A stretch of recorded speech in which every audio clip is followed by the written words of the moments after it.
Bismillahirrahmanirrahim. Alhamdulillahirabbil alamin. Wassalatu wassalamu ala asyrafil anbiya'i wal mursalin wa ala alihi wa sahbihi ajma'in. Subhanaka la ilma lana illa ma 'allamtana innaka antal alimul hakim. Rabbi shrah li sadri wa yassir li amri wahlul 'uqdatam min lisani yafqahu qawli. Rabbi yassir wa la tu'assir wa tammim bil khair, amma ba'd. Para hadirin majlis sekalian, alhamdulillah kita syukur pada Allah kerana kita diberi kesempatan lagi oleh Allah, dan ana pohon kemaafan kerana keterlewatan sangat daripada Singapura.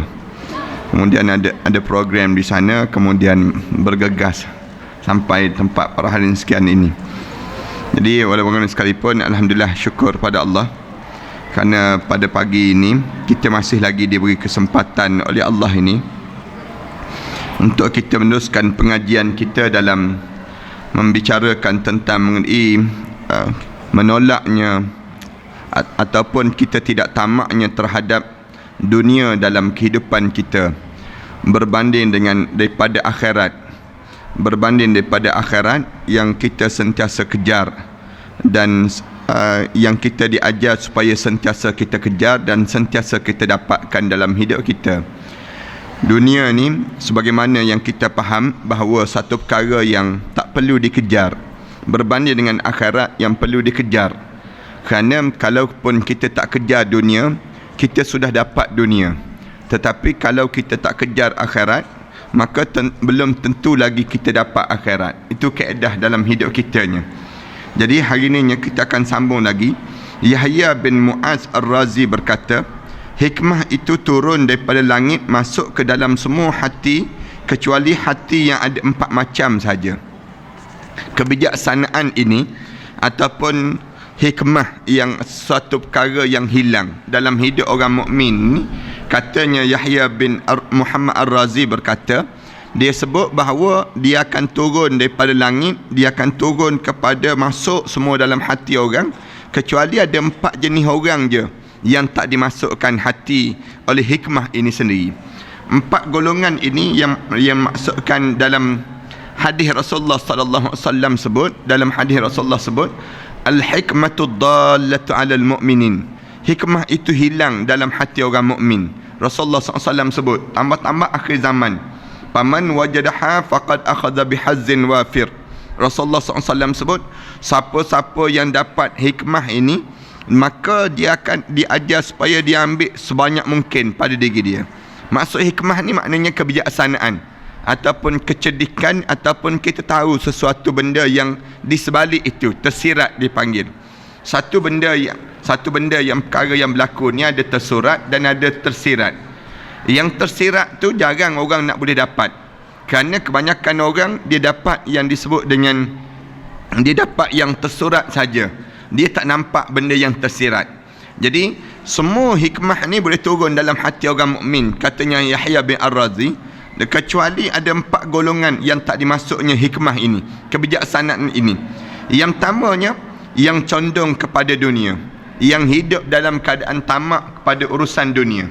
Maknanya kecerdikan itu tak akan masuk dalam diri dia. Siapa-siapa yang dah mula jadi tamak kepada dunia, macam mana dia nak suruh jadi dalam hidup dia ni, dia nak dapat kepada kecerdikan akhirat, hikmah yang tersirat itu dia tak dapat dah.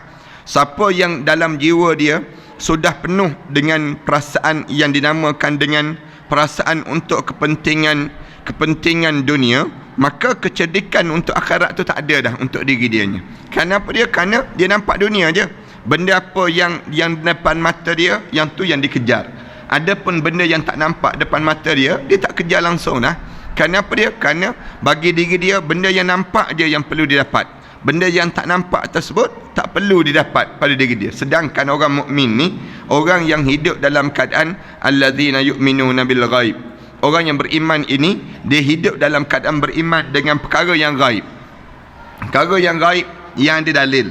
Perkara yang gaib yang ada dalil ni, yang dimaksudkan ialah azab kubur, yang dimaksudkan dengan padang mahsyar, yang dimaksudkan dengan nikmat kubur, nikmat pada mahsyar. Yang ni dipanggil yang satu perkara yang hilang dalam hidup orang yang condong pada dunia. Yang pertama.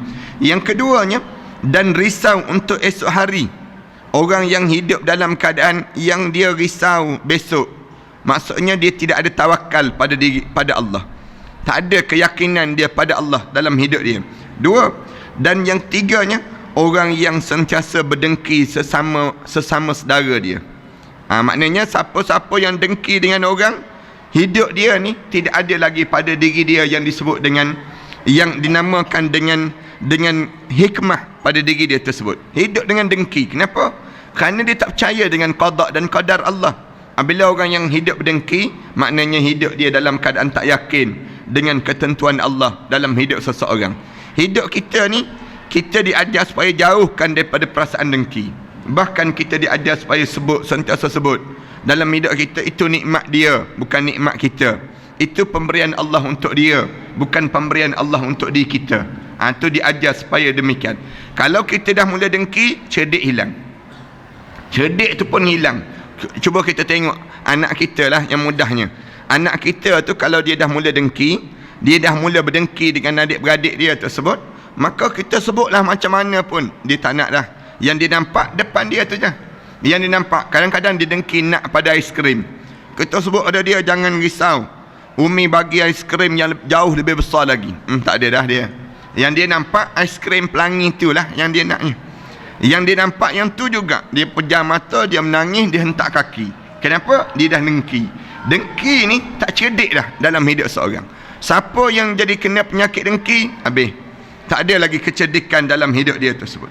Dan yang keempat, orang yang inginkan pangkat dan kedudukan dalam hidup.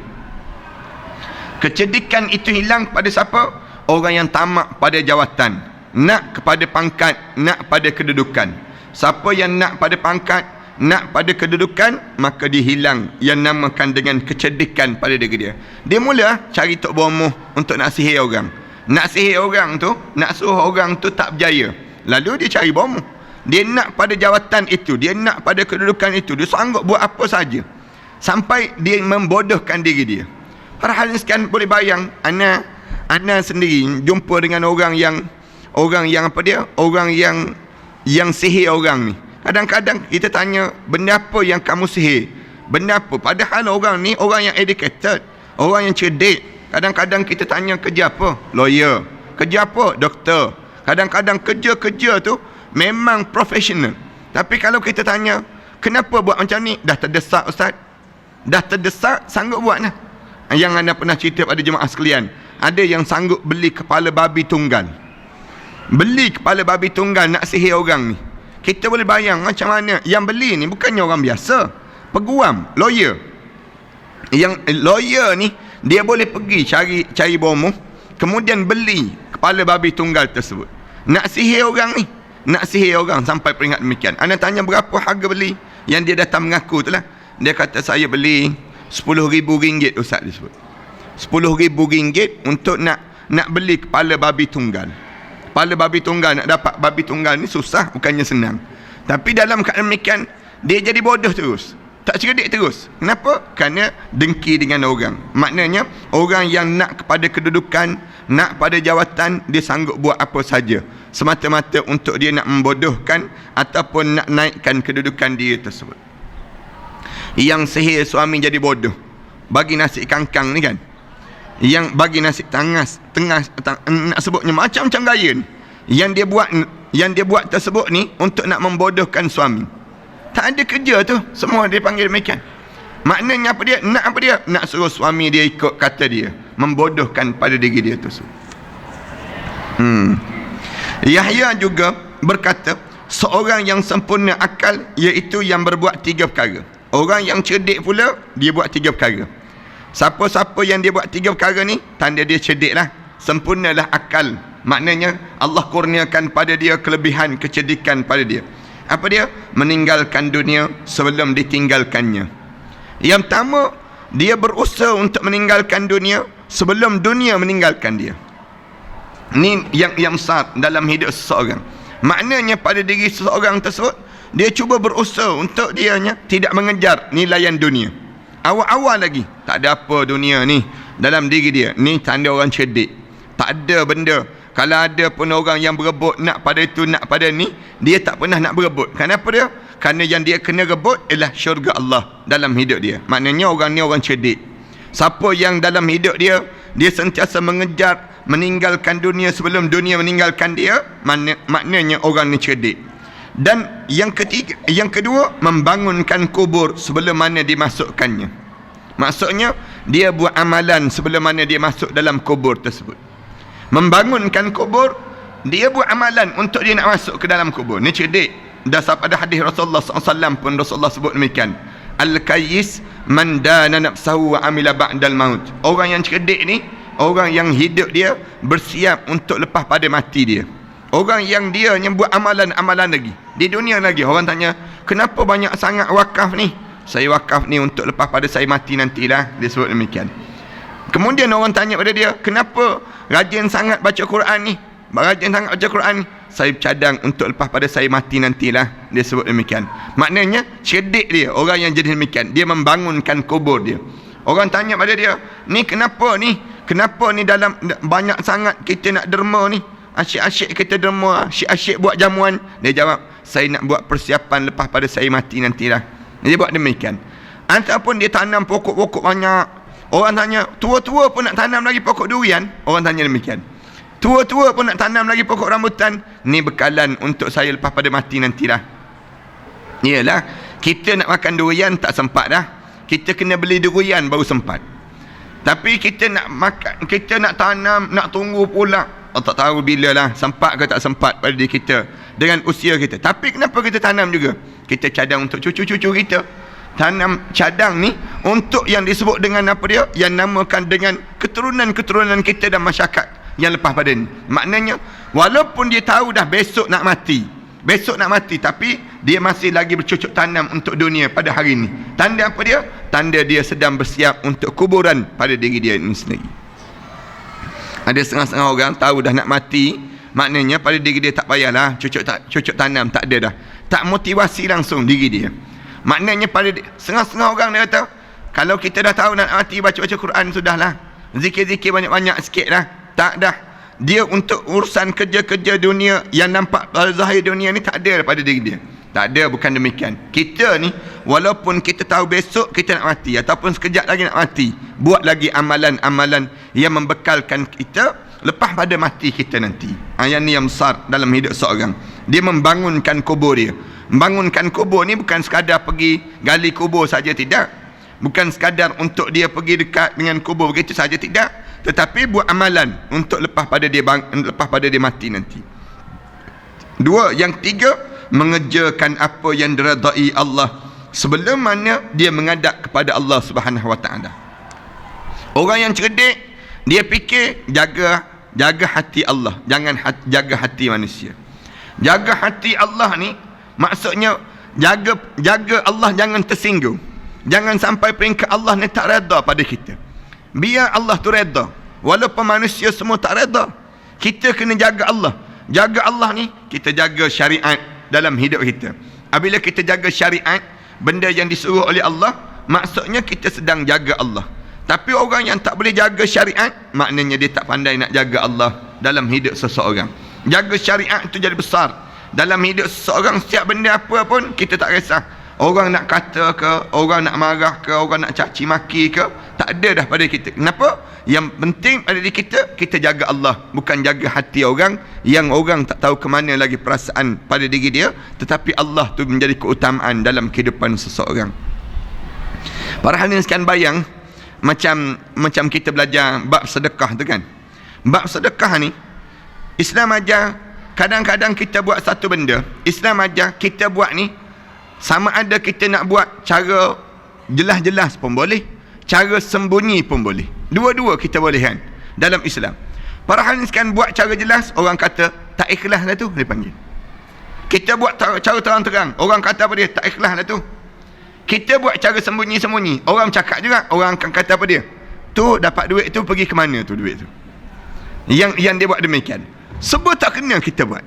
Jadi dalam Islam ajar apa dia? Buat. Jangan jaga orang, tapi jaga apa dia? Jaga Allah. Kalau nak jaga Allah, maka kita akan rasa tenang dan kita akan rasa lapang dalam hidup kita. Ana dapat duit jemaah yang bagi sumbangan bawah ni dekat dengan 13,000 ke. 13,000 kita dapat yang nak bantuan untuk mangsa banjir. Hari ni nak pergi pula ni. Kejap lagi di Kemaman pula lepas pada ni. Nak kena ke Kemaman. Kawan-kawan di Kemaman kata tak aci. Sampai di Kuantan je baru ni dia kata. Kawan-kawan di Kemaman dia kata, Ustaz sampai di Kuantan je. Ana pergi Kuantan dengan Temeluh. Tu pun di Temeluh pukul 2 pagi dah. Di Temeluh untuk sampaikan sumbangan di Temeluh tersebut. Nak masuk ke Kemaman tu tak boleh. Hubungan terputus. Ana ambil gambar yang beli pampers, beli macam-macam gaya ni, barang-barang ni. Oleh kerana tak ada duit ada tapi barang tak ada. Memang barang ana tengok bertengkar, tempat penempatan itu bertengkar. Memang bertengkar. Ada satu penempatan di Sekolah Menengah Sultan Ahmad Shah, sehari tak dapat makanan. Tak makan. Letak saja. Lepas tu kita beli tika gulung tu. Kita beli 5 gulung ke 6 gulung. Besar-besar tu. Rupa-rupanya mereka tidur atas simen je rupa-rupanya. Mereka terpaksa gunting. Dapat 6 kaki seorang. Guntingnya tika tersebut. Tidur tu berselerak je. Laki perempuan ni berselerak tidur dalam dewan. Dalam dewan di Sekolah Menengah Sultan Ahmad Shah tersebut. Yang tidur atas lori ada juga. Yang tenggelam kereta ni, kemusnahan harta benda yang paling dahsyat. Dia tak jangka. Ada seorang makcik tu, dia cerita, dia kata apa dia? Dia kata, saya pukul 4 pagi tu, Ustaz, dia kata, tengah-tengah masak, air masuk sampai buku lali baru dia sebut.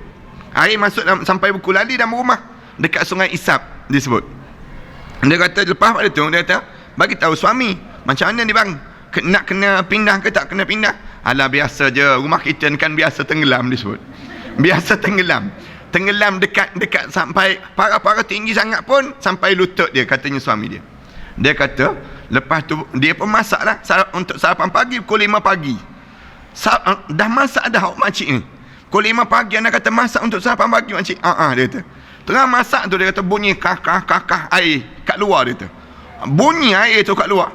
Buka pintu, bom air masuk dia sebut. Bom air masuk tu. Dia kata hati ni tak tahu perasaan dia kata. Air tu parah pinggang dah dia sebut. Air masuk tu parah pinggang. Dia sebut demikian. Dia kata keluar tu meredah dalam gelap. Meredah dalam gelap tu. Dia kata, habis tu anak kata rumah makcik macam mana? Orang bagi tahu tak nampak atap dah sekarang. Keluar selai sepinggang. Keluar selai pinggang, tak ada apa-apa. Makanan dia kata, sehari tak makan, tak ada siapa peduli dia. Suruh naik bot, dia kata, kemudian lepas tu baru datang tempat ni. Datang duit tak ada apa, tak ada nak, dia sebut. Tak ada apa makan. Lepas tu kemarin dia kata kemarin dapat makanan petang dah, asar dah baru dapat dia sebut. Maknanya memang lapar betul lah. Nak beli duit, nak beli makanan tak ada. Nak pergi, nak buat macam mana ni? Duduk. Kemudian nak putus hubungan, tak ada apa-apa. Tak ada maklumat apa-apa. Nak telefon, tak ada apa-apa. Selai sepinggang je keluar. Allahu Akbar. Macam-macam gaya keadaan. Yang bertengkar, berebut ni. Ana tengok turun tika tu berebut. Ambil tika daripada kita bawa lori, kita bawa helak tu. Ambil tika tu terus masuk dalam dewan. Nak sebutnya, yang tak ada pampers anak kecil, susu anak, yang ni musnah paling besar. Sampai 40,000 lebih yang duduk di kawasan apa dia? Di kawasan Kuantan saja. Di Kemaman, Cukai Terengganu, atap sekolah tu tak ada. Atap sekolah tu tak ada. Nak sebutnya tenggelamnya air. Ni sampai hari ni kejap tadi anak diberitahu belum lagi surut lagi. Ada kawasan yang belum surut. Ada yang balik surut tengok rumah hancur lebu. Nak sebutnya sampai peringkat demikian. Ana ambil gambar tu, beli barang-barang tu, post sikit dalam Facebook. Yang komen tu, yang komen baik ada juga. Yang komen buruk tu tak payah post lah dalam Facebook, nak menunjuk dah tu dia sebut. Anda sebut demikian. Yang macam-macam gaya manusia. Yang baik baik komen, yang tak baik tak baik. Yang kata macam-macam gaya manusia dipanggil. Lebih pada anda pergi bawah ni. Yang pergi bawah ni nak masuk Sungai Isap tak boleh. 2 jam. Sungai Isap memang teruk. Di antara kawasan yang paling teruk musnah di Sungai Isap lah. Sungai itu tak boleh nak isap lagi, senang kita. Dia panggil demikian.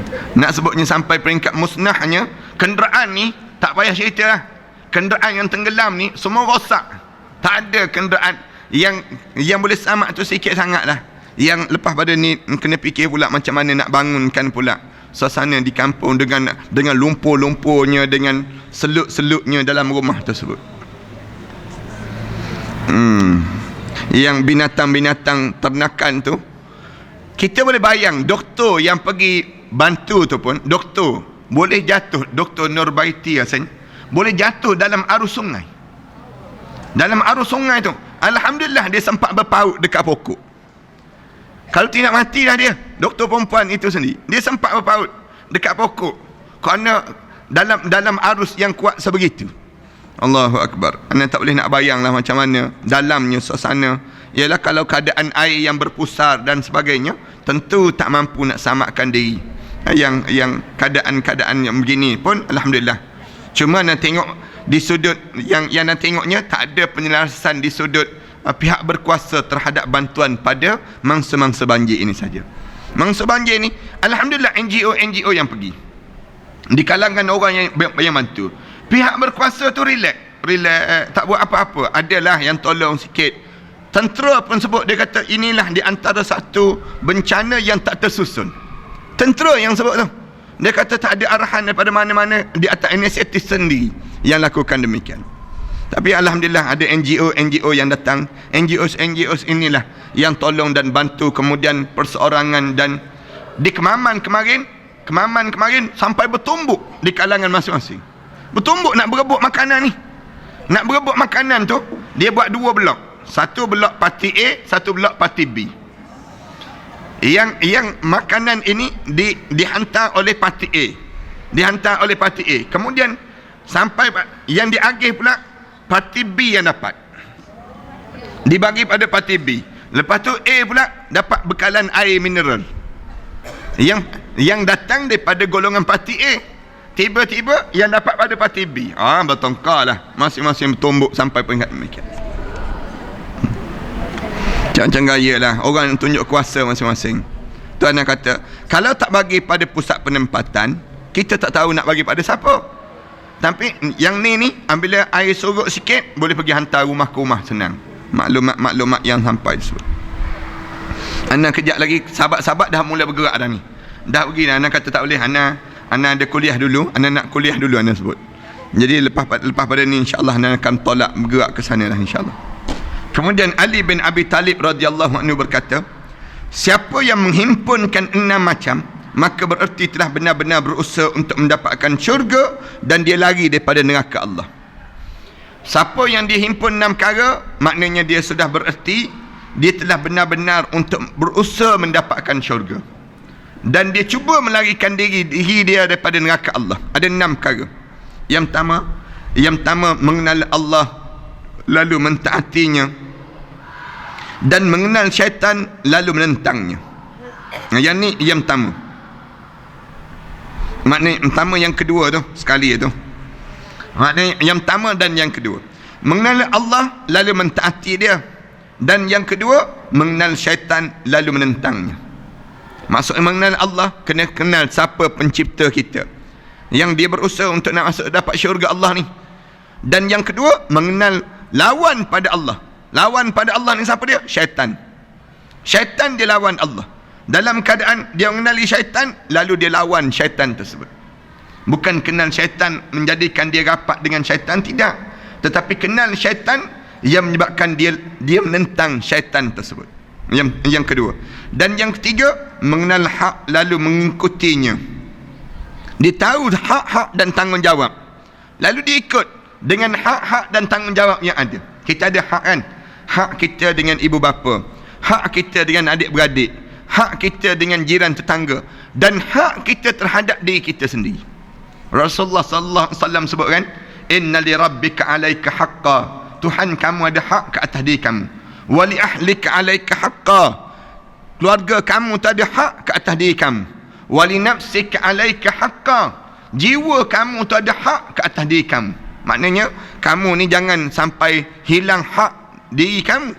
Kadang-kadang kan orang yang berusaha buat kerja tu, dulu-dulu kita tengok mak kita kan, dia buat kuih tu sampai tertidur di atas mangkuk kuih tu senang kita.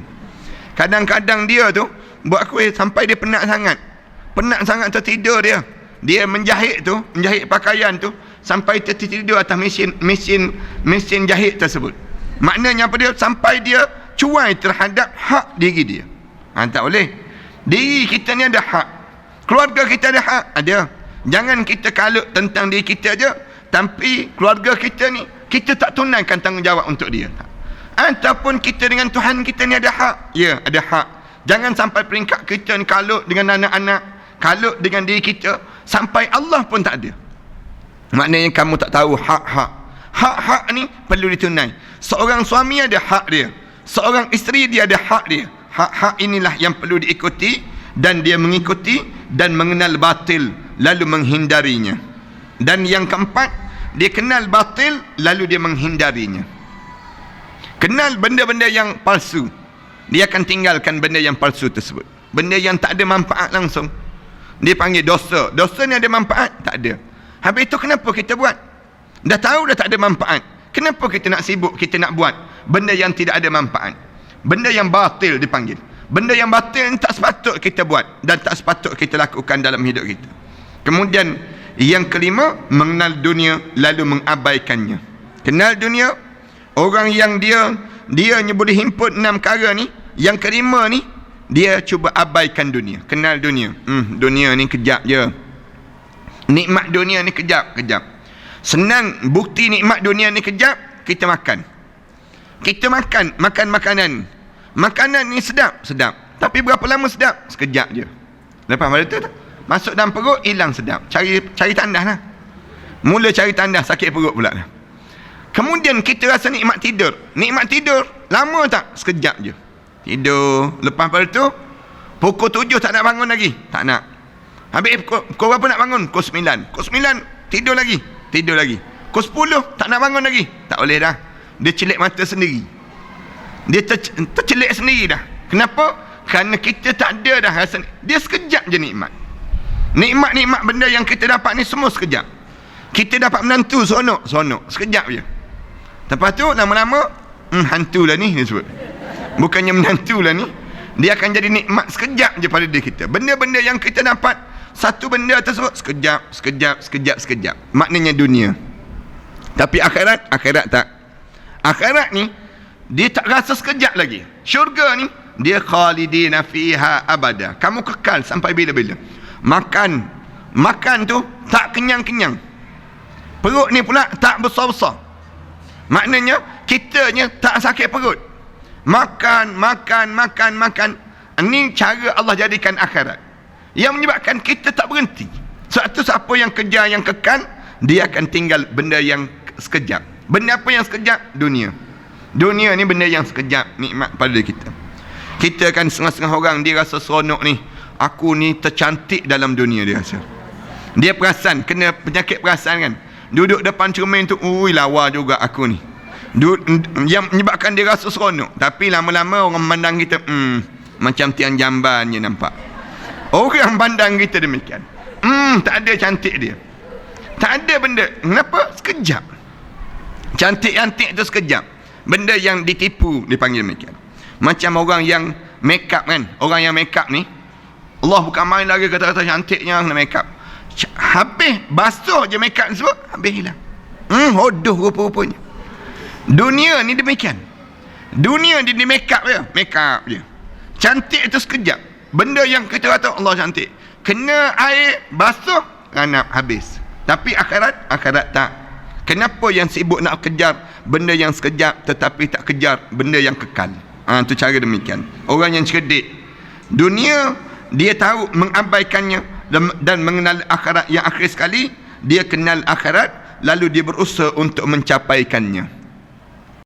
Dia usaha untuk dapatkan yang namakan dengan akhirat tadi.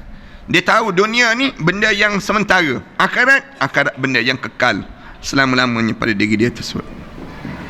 Ja'far As-Saddiq daripada Muhammad Al-Baqir.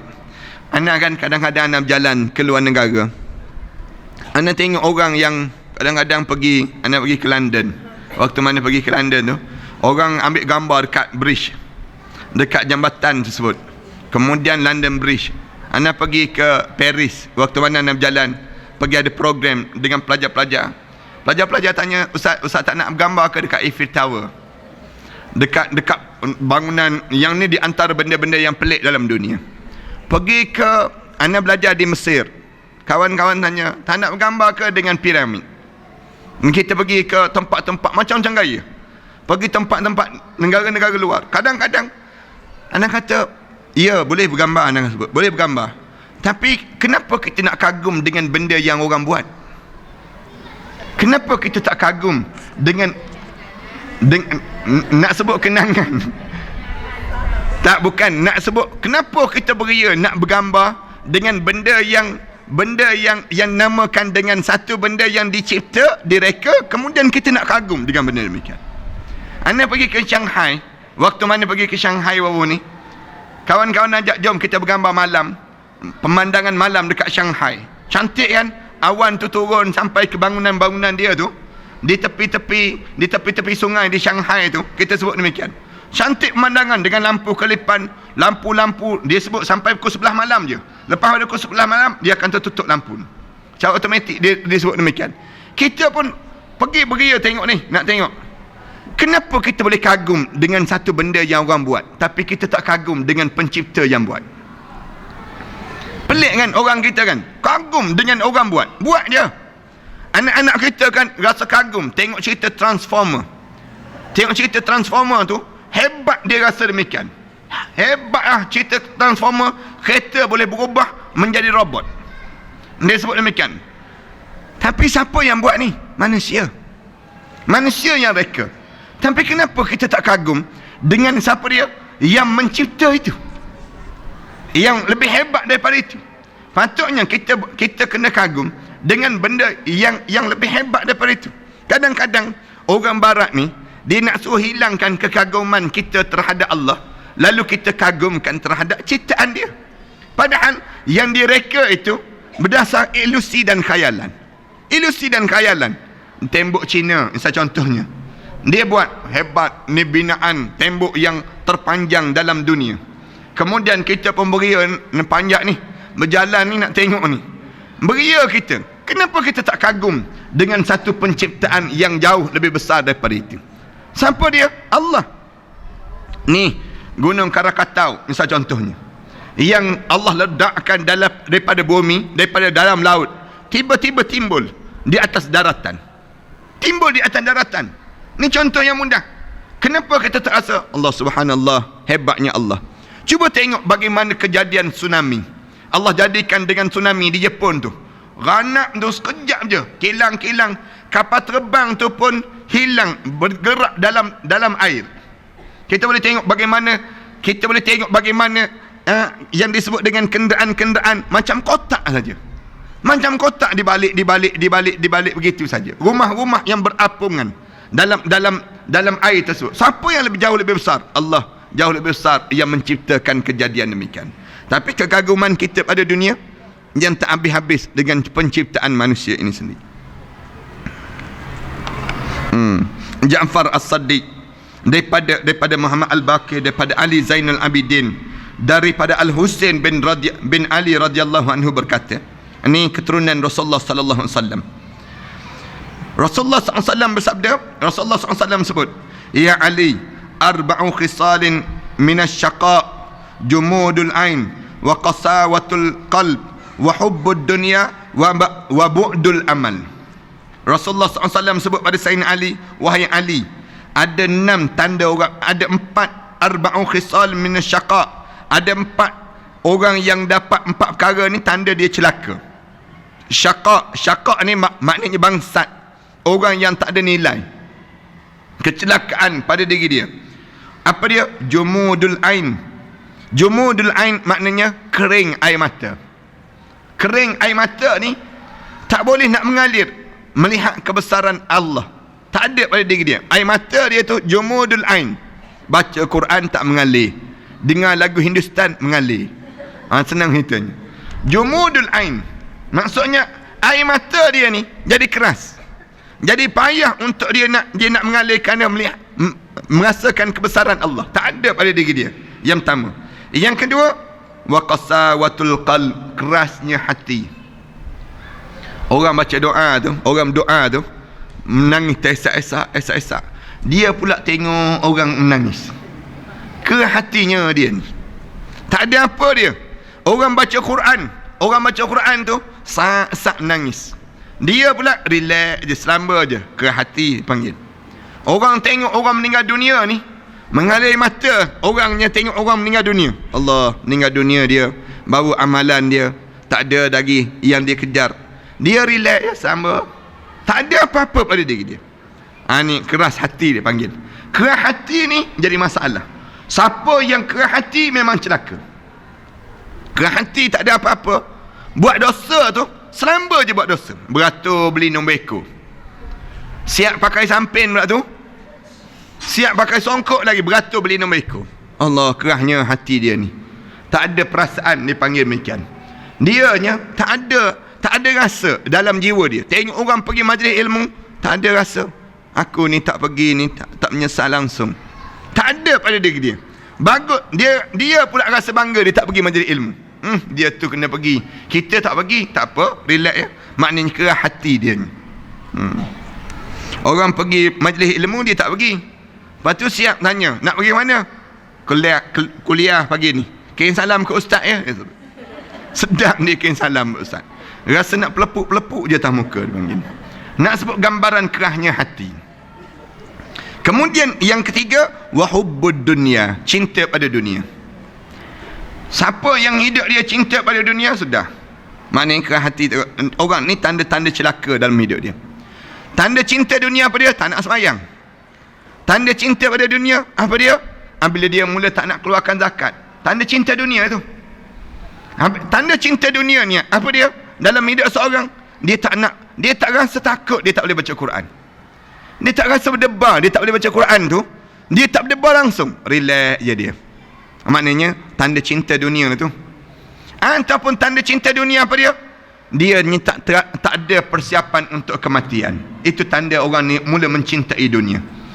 Mula cinta pada dunia, tak ada persiapan untuk dia ni nak menghadap dengan saat kematian. Patutnya dia kena ada jadual dia. Bila aku ni akan mati, bila aku ni, bila ni, maknanya orang ni orang yang hidup terhadap yang dia sentiasa berbekal untuk akhirat. Kita ni Islam tak pernah larang untuk kejar dunia. Kena faham ya. Tidak kata Islam ajar kamu tolak totally dunia. Tidak. Dalam agama ni ajar cinta pada dunia tu jadi larang. Dunia tu jadi matlamat. Yang Islam larang apa dia? Bila kamu nampak dunia je, kamu tak nampak di sebalik dunia. Apa dia? Akhirat. Ada satu lagi akhirat. Dunia ni dia panggil perhentian awal. Perjalanan awal untuk menuju ke akhirat. Nak kena ke akhirat mesti melalui proses dunia. Jadi nak tak nak, dunia ni kita kena lalui juga. Tapi jangan kita nampak dunia sehingga tenggelam akhirat. Yang patutnya ada belakang lagi, yang disebut dengan akhirat ni tak ada pada diri kita. Yang kita nampak ni je dunia. Yang nak pada rumah besar, nak pada jawatan besar, nak pada harta benda banyak, nak hidup kekal dengan dunia. Yang ni je masalah. Padahal ada lagi kat belakang. Apa dia? Akhirat. Lepas pada dunia ni, kita kena pergi menuju ke akhirat Allah Subhanahu Wa Taala. Kalau tidak, kita jadi macam orang kafir lah. Orang kafir itu hidup dalam keadaan kejar dunia. Kita pun kejar dunia juga. Manakala kita bukan jadi macam orang kafir. Orang kafir memang hidup dia untuk dunia, tapi kita hidup untuk akhirat. Dalam kehidupan orang mukmin, dia kena ajar awal-awal lagi dalam hidup kita ni, aku nak pada akhirat dalam kehidupan aku. Satu, kalau kita berumah tangga, awal-awal lagi kita bukan berumah tangga untuk dunia, tetapi kita sedang membina generasi ke syurga Allah. Bila kita berumah tangga, kita membina generasi ke syurga Allah. Kita bekerja. Bila kita bekerja, bukan kita bekerja untuk dunia, tetapi kita sedang mencari rezeki untuk masuk dalam syurga Allah. Dia sedang bergerak begitu. Setiap benda yang kita buat, semua nampak akhirat yang kita lakukan. Dunia ni, wala tansa nasibaka minad dunya. Jangan kamu lupa bahagian kamu untuk dunia, jangan. Jangan pula lepas pada ni kita tak nak peduli dah dunia. Sampai peringkat apa dia? Pakai baju compang-camping. Selipar pun warna lain-lain sebelah-sebelah. Orang tanya kenapa ni? Tak nak dunia, akhirat je dia sebut. Ni bukannya demikian, maknanya ni orang yang dungu dipanggil.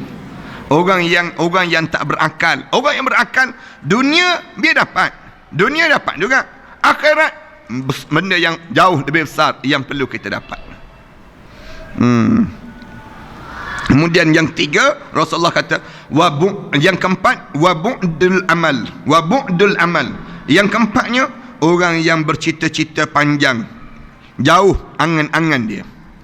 Angan-angan dia ni terlampau panjang sangat dalam hidup dia. Dalam hidup dia sentiasa berangan-angan. Alah, lepas pada ni cara syaitan masuk.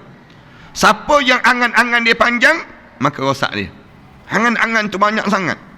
Dia akan jadi tak apa, lambat lagi. Baru penyakit, ada gaut, dia kata. Lambat lagi nak mati, dia sebut demikian. Kemudian ada sikit lagi penyakit, alah baru kencing manis, lambat lagi nak mati. Alah baru ada asma, sikit lagi. Orang lain banyak lagi. Dianya cita-cita dia jadi panjang. Angan-angan dia panjang. Padahal bila kita diberi satu tanda-tanda, itu tanda-tanda kita sedang bergerak untuk ke arah kematian. Ada uban selai ni pun cukup dah untuk menjadikan kita ni sedang bergerak ke arah kematian. Kita ni duduk depan cermin kan, tengok muka kita kedek dah sikit itu pun tanda-tanda kita sedang bergerak ke arah kematian. Jangan terpedaya peranan sekian, jangan. Ada setengah-setengah orang terpedaya dia ambil gambar dia, kemudian dia touch up gambar dia di Photoshop tu, biar jadi yang kedek-kedek tu biar jadi hilang, nampak macam cantik je dia sebut. Gambar itulah yang dia buat profile dia ni. Senang cerita ni, dia jadikan ni gambar dia lah untuk yang cantik itulah yang dia nak jadikan, yang itulah yang terbaik pada diri dia. Padahal sebenarnya dia sudah berkedut panjang dah dalam hidup dia. Yang ni yang dipanjangkan oleh angan-angan yang merosakkan dalam hidup seorang. Rasulullah sallallahu alaihi wasallam sebut lagi, satu lagi, lau kadatid dunya ta'dilu indallahi janaha ba'udatin ma saqa kafiran minha syarbatan ma. Kalaulah dunia ini ada nilai di sisi Allah, dunia ni ta'dilu indallah, kalaulah dunia ni ada nilai di sisi Allah, kemudian ta'dilu indallahi janaha ba'udatin, kalau nak sebutnya nilaian dunia di sisi Allah ni macam sayap nyamuk aja. Rasulullah SAW sebut nilai dunia di sisi Allah ni seberat sayap nyamuk. Ambil nyamuk, kemudian kita pukul tu, ambil sebelah sayap dia, ada nilai. Pergi kat kedai, tolong jual, saya nak jual sayap nyamuk lah, kita sebut. Tak ada siapa pun nak beli, tak ada orang pun. Kalau kita nak bagi pada anak kita, ni ambil sayap nyamuk sikit ni, ambil dia, tak nak terus. Kita buat ni mudah je, cara kita nak ajar. Kita bagi pada kawan-kawan kita, ni sayap nyamuk nak? Tak nak, tak ada orang nak. Kata kalaulah ada nilai dunia ni seberat sayap nyamuk pun, nescaya Allah tak bagi seteguk air pun pada orang kafir untuk minum. Nak sebutnya seberat sayap nyamuk pun tak ada nilai di sisi Allah Subhanahu Wa Taala. Itu nilai, nak sebut gambaran demikian. Di sudut beratnya nilaian di sisi Allah, sayap nyamuk pun tak ada nilai, apatah lagi yang namakan dengan yang disebut dengan dunia ini sendiri. Sebab tu Allah biasakan ba'udah, innallaha la yastahyi an yadriba masalan ma ba'udatan fama fawqaha. Dalam surah Al-Baqarah Allah guna ba'udah. Ba'udah ni sayap nyamuk. Nyamuk tu lah.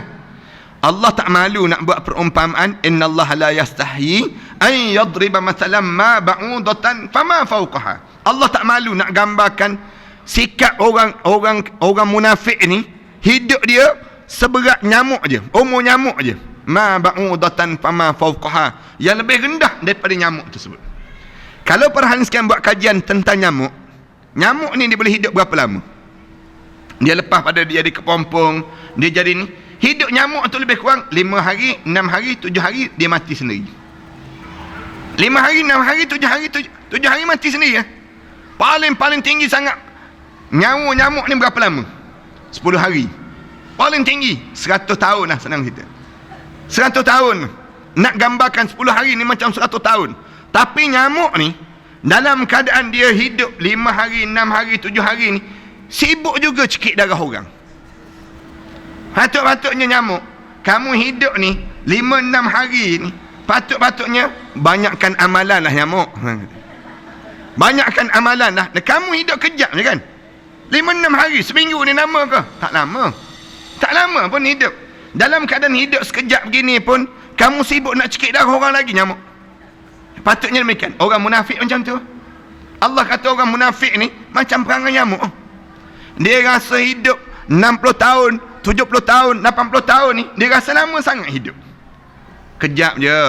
Kejap je. Kita tengok bagaimana Allah jadikan hidup ini. Kamu jadi raja, kamu sakit. Kamu jadi menteri, kamu sakit. Kamu jadi ustaz, kamu sakit. Kamu jadi apa? Maknanya kamu melalui proses ini. Sekejap je hidup kamu. Kita tengok, kita kata, alah, ustaz pun sakit juga, kita sebut. Ustaz pun sakit juga, menteri pun sakit juga, kita sebut demikian. Kita boleh bayang, raja pun sakit juga. Inilah nak sebutnya gambaran ada lagi yang berkuasa daripada mereka. Siapa yang lebih berkuasa? Allah yang jauh lebih berkuasa daripada mereka tersebut. Kita berhenti setakat inilah, insyaAllah kita sambung pada akan datang. Syahr bin Husayb daripada Abdul Rahman ini sendiri. Wassallallahu ala sayyidina Muhammad wa ala alihi wa sahbihi wa sallam. Walhamdulillahi rabbil alamin.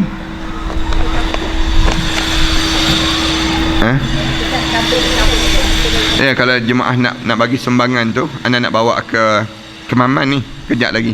Nak bagi sumbangan pada mangsa banjir, masukkan dalam kita buat kutipan tu lah, insyaAllah. Bismillahirrahmanirrahim. Alhamdulillahirabbil alamin wassalatu wassalamu ala rasul amin wa ala alihi wa sahbihi ajma'in. Allahumma ighfir dhunubana wa liwalidina warhamhuma kama rabbayna shaghira wal jami'il muslimin wal muslimat wal mu'minina wal mu'minat al ahya'i minhum wal amwat. Rabbana ij'alna muqimas salah wa min dhurriyyatina rabbana wa taqabbal du'a. Rabbana atina fid dunya hasanah wa fil akhirati hasanah wa qina azaban nar. Sallallahu alaihi wasallam Muhammad wa ala alihi wa sahbihi wasallam. Alhamdulillah rabbil alamin. Insyaallah ada. Ana cuba. Dia orang mau bagi kat ni yang tak tu. Yang Itu yang